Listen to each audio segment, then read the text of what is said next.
नये नये भइल सदिया ये रजऊ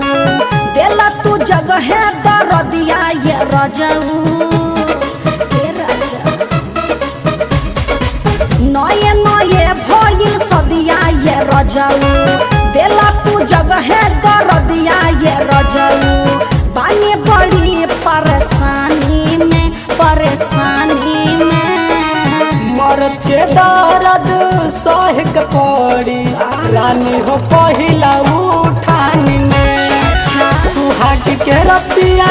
कोई दुर्गतिया चढ़ली जवानी में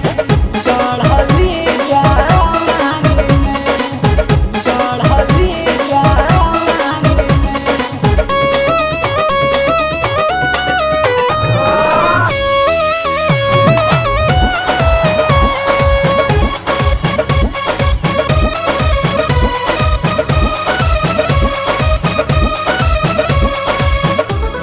खेलो हाथी दर्द ना भीतले उठेला देखी तो हरा के धनिया भीतर लावा फूटेला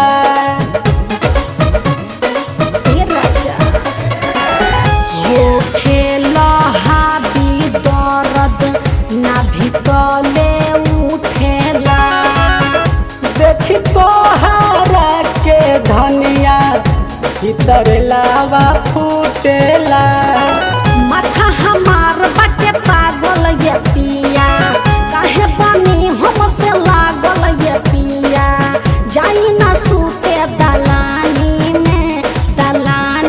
ए राजा हटी ना मर्द के दर्द सह के पड़ी रानी हो पहिला उठानी में सुहाग के रतिया कोई दुर्गतिया चढ़ली जवानी में चढ़ली जवानी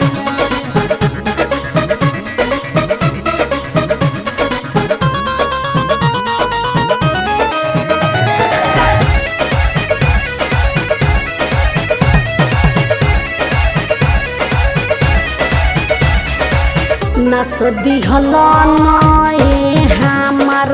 साया या साड़ी सजल सवरल देखनी अच्छा। रहे बेकरारी सुनी ना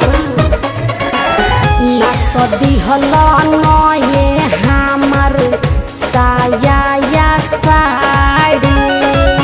सजल सवरल देखनी रहे बेकरारी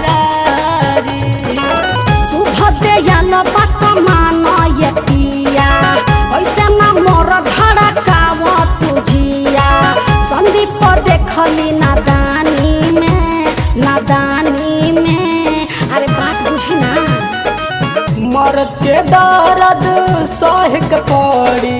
रानी हो पहिला उठानी में सुहाग के रतिया कोई दुर्गतिया चढ़ली जवानी में नये नये भइल सदिया ये रजऊ देला तू जगह दरदिया ये रजऊ बानी बड़ी परेशानी में मर्द के दर्द सह के पड़ी रानी हो पहिला उठानी में सुहाग के रतिया कोई दुर्गतिया चढ़ली जा